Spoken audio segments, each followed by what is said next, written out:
نحمده ونصلي على رسوله الكريم أما بعد فأعوذ بالله من الشيطان الرجيم بسم الله الرحمن الرحيم رب اشرح لي صدري ويسر لي أمري واحلل عقدة من لساني يفقهوا قولي۔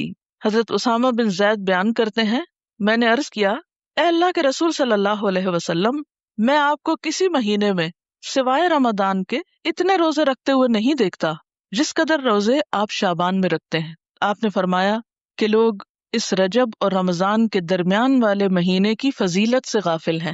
لوگ رجب اور رمضان کے بیچ والے مہینے کی فضیلت سے غافل ہیں، وہ اس مہینے کی پرواہ نہیں کرتے، قدر نہیں کرتے، حالانکہ اس مہینے میں لوگوں کے اعمال اللہ کے سامنے پیش کیے جاتے ہیں، اور میری چاہت یہ ہے کہ میرے اعمال اللہ تعالیٰ کے سامنے روزہ داری کی حالت میں پیش ہوں، یعنی جب اللہ تعالیٰ کے سامنے پیش ہوں تو میں روزے کی حالت میں ہوں۔ شعبان کی 15ویں رات قیام کرو اور دن کو روزہ رکھو، کیونکہ اللہ تعالیٰ اس دن آسمان دنیا پہ تجلی فرما کر کہتا ہے کہ ہے کوئی بخشش مانگنے والا کہ اسے بخش دوں۔ یہ تو ہر رات میں ہوتا ہے۔ صحیح حدیث سے کیا پتہ چلتا ہے کہ ہر رات اللہ تعالیٰ آسمان دنیا پہ نزول فرماتے ہیں اور یہی فرماتے ہیں کہ ہے کوئی بخشش مانگنے والا کہ میں اسے بخش دوں، ہے کوئی مصیبت زدہ کہ میں اس کی مصیبت دور کروں۔ اس کے لیے صرف 15 رات مخصوص نہیں ہے۔ اسلمت لرب العالمین، غلطی تو ہونی ہے، اس سے نہیں بچ سکتے ہم۔ اور مچھلی والے کو جب وہ غصے سے بھرا ہوا چلا گیا، بس اس نے سمجھا کہ ہم اس پر گرفت نہ کریں گے، تو اس نے اندھیروں میں پکارا کہ تیرے سوا کوئی معبود نہیں، تو پاک ہے، یقیناً میں ظلم کرنے والوں میں سے ہو گیا ہوں۔ تو ہم نے اس کی دعا قبول کر لی اور اسے غم سے نجات دی، اور اسی طرح ہم ایمان والوں کو نجات دیتے ہیں۔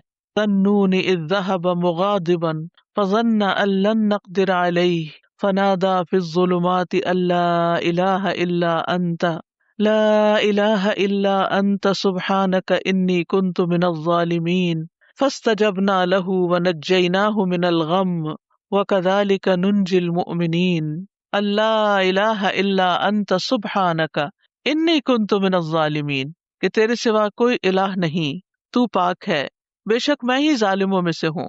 تو یونس علیہ السلام نے اللہ تعالیٰ کو ان کی کامل الوہیت کا اقرار کرتے ہوئے پکارا، اللہ کی ذات کو ہر نقص، ہر عیب، ہر آفت سے منزہ اور پاک قرار دیا، اور اپنے ظلم اور جرم کا اعتراف کر لیا، انی کنت من الظالمین کہہ کر اپنے آپ کو ظالم قرار دیا۔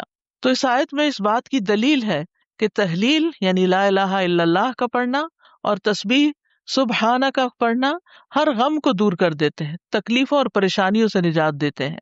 تو جو شخص اللہ کی کتاب پر ایمان لائے اس کے لیے یہی مناسب ہے کہ وہ اس دعا کو سختیوں میں اپنی پناہ گاہ بنائے اور خوشحالی میں اس کو اپنی سواری بنائے، اس وعدے پر بھروسہ کرتے ہوئے جو اللہ نے مومنوں کے ساتھ کیا ہے کہ وہ اس دعا کے پڑھنے والے کو قبولیت میں یونس علیہ السلام کے ساتھ ملا دیں گے، یعنی جیسے ان کو نجات ملی انہیں بھی مل جائے گی۔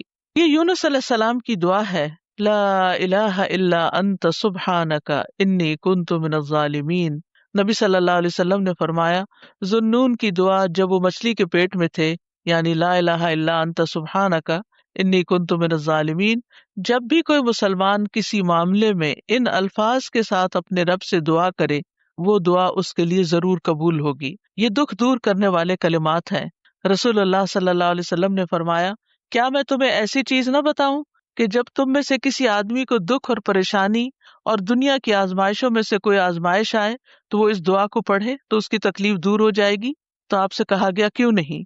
آپ نے فرمایا وہ مچھلی والے کی دعا ہے، لا الہ الا انت سبحانک انی کنت من الظالمین، تیرے سوا کوئی الہ نہیں، تو پاک ہے، بے شک میں ہی ظالموں میں سے ہوں۔ ہم دیکھتے ہیں کہ سید الاستغفار جو ہے اس میں بھی انسان اپنی بندگی اور گناہوں کا اعتراف کرتا ہے اور اللہ تعالیٰ کی الوہیت کا، اللہم انت ربی لا الہ الا انت خلقتنی، اے اللہ آپ میرے رب ہیں، آپ کے علاوہ کوئی معبود نہیں، آپ نے مجھے پیدا کیا ہے، میں آپ کا بندہ ہوں۔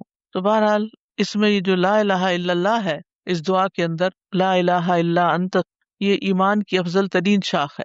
سعد رضی اللہ عنہ کہتے ہیں ہم رسول اللہ صلی اللہ علیہ وسلم کے پاس تھے تو آپ نے فرمایا، کیا تم میں سے کوئی ہر دن 1000 نیکیاں کمانے سے عاجز ہے؟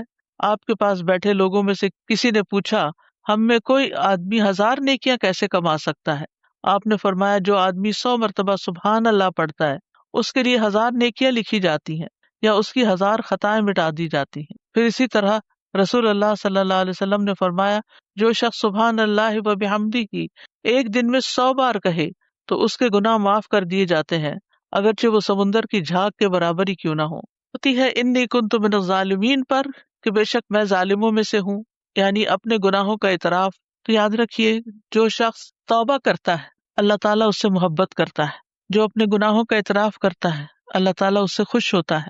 قرآن مجید میں آتا ہے ان اللہ یحب التوابین ویحب المتطہرین، بے شک اللہ توبہ کرنے والوں اور پاک رہنے والوں سے محبت کرتا ہے۔ اللہ سے ہمیں اپنے غم اور دکھ کا اظہار کرنا چاہیے، جیسے یوسف علیہ السلام کے والد یعقوب علیہ السلام نے کہا انما اشکو بثی وحزنی الی اللہ، اپنے شکوے صرف اللہ ہی سے کرنے چاہیے اور ہر معاملے میں اللہ کی طرف بڑھنا چاہیے۔ غم اور پریشانی میں نماز کا سہارا لینا چاہیے۔ نمازوں کی حفاظت کرنے سے اللہ کی حفاظت ملتی ہے، خصوصاً فجر کی نماز کی حفاظت کرنے والا اللہ کی حفاظت میں ہوتا ہے۔ چاشت کی 4 رکعت پڑھنا دن بھر کے لیے کافی ہو جاتی ہیں۔ کرنے کے کچھ کام ہیں، ایک تو یہی آیت کریمہ ہے، پھر دوسری اللہ اللہ ربی لا اشرک بہ شیئا، پھر لا الہ الا اللہ العظیم الحلیم، لا الہ الا اللہ رب العرش العظیم، لا الہ الا اللہ رب السماوات و رب الارض و رب العرش الکریم، پھر ہم و غم سے پناہ مانگنے کی دعا اللہم انی اعوذ بک من الہم والحزن والعجز والکسل والبخل والجبن وضلع الدین وغلبۃ الرجال، اے اللہ میں تیری پناہ مانگتا ہوں دکھ، غم، عاجزی، سستی، بخل، بزدلی، قرض کے بوجھ اور لوگوں کے اپنے اوپر غلبے سے۔ انس بن مالک کہتے ہیں نبی صلی اللہ علیہ وسلم کو جب کوئی انتہائی پریشان معاملہ آتا تو آپ فرماتے یا حیو یا قیوم برحمتک استغیث، اے زندہ اور اے قائم رہنے والے اللہ سبحانہ تعالیٰ ہم سب کے غم، دکھ، پریشانیاں اور مشکلات دور فرما دے۔ وآخر دعوانا ان الحمد للہ رب العالمین۔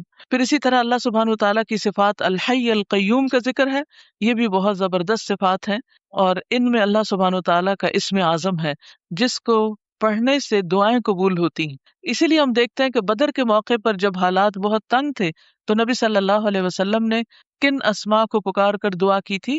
یا حی یا قیوم برحمتک استغیث۔ حضرت انس کہتے ہیں میں نبی صلی اللہ علیہ وسلم کے ساتھ تھا کہ ایک آدمی نے دعا کی اور کہا یا بدیع السماوات یا حی یا قیوم انی اسألک، اے آسمان کو عدم سے وجود میں لانے والے، اے زندہ، اے قائم رہنے والے، میں تجھ سے سوال کرتا ہوں، یعنی میں تجھ سے مانگتا ہوں اپنی ضرورت کی چیز۔ تو آپ نے فرمایا کیا تمہیں معلوم ہے کہ اس نے کس چیز کے ساتھ دعا کی؟ قسم اس کی جس کے ہاتھ میں میری جان ہے، اس نے اللہ کو اس نام کے ساتھ پکارا ہے کہ جب اس نام کے ساتھ اللہ کو پکارا جاتا ہے تو وہ دعا قبول کرتا ہے۔ تو آپ چاہتے ہیں کہ آپ کی دعائیں قبول ہوں تو یہ تینوں نام اپنے ریمائنڈرز میں لکھ لیجئے۔ جب بھی آپ چاہیں کہ آپ کی دعا قبول ہو تو پہلے اللہ تعالیٰ کو ان ناموں سے پکاریں اور پھر دعا مانگیں۔ قیامت کے دن جب لوگ جنت میں چلے جائیں گے تو جمعے کے دن اللہ تعالیٰ اعلیٰ علیین سے اپنی کرسی پر نزول فرمائیں گے، پھر اللہ تعالیٰ کرسی کو نور کے ممبروں سے گھیر دیں گے، یعنی کرسی کے ارد گرد کیا ہوں گے؟ نور کے ممبر، نبی آئیں گے یہاں تک کہ اس پر بیٹھ جائیں گے نور کے ممبروں پر، پھر اللہ تعالیٰ ممبروں کو کرسیوں سے گھیریں گے، صدیق اور شہداء آئیں گے یہاں تک کہ وہ ان پر بیٹھ جائیں گے، پھر اللہ تعالیٰ اپنی کرسی پر چڑھیں گے، اس کے ساتھ شہداء اور صدیق بھی چڑھیں گے۔ یعنی اللہ سبحانہ وتعالیٰ قیامت کے دن اپنے بندوں سے جس طرح ملاقات کریں گے اس کا ذکر یہاں کیا گیا ہے، صحیح الترغیب و ترہیب کی حدیث ہے۔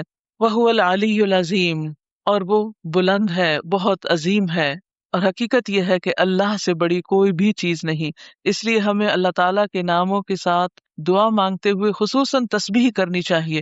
فَسَبِّحْ بِاسْمِ رَبِّكَ الْعَظِيمِ، قسم اس کی جس کے ہاتھ میں میری جان ہے، اس نے اللہ کو اس نام کے ساتھ پکارا ہے کہ جب اس نام کے ساتھ اللہ کو پکارا جاتا ہے تو وہ دعا قبول کرتا ہے۔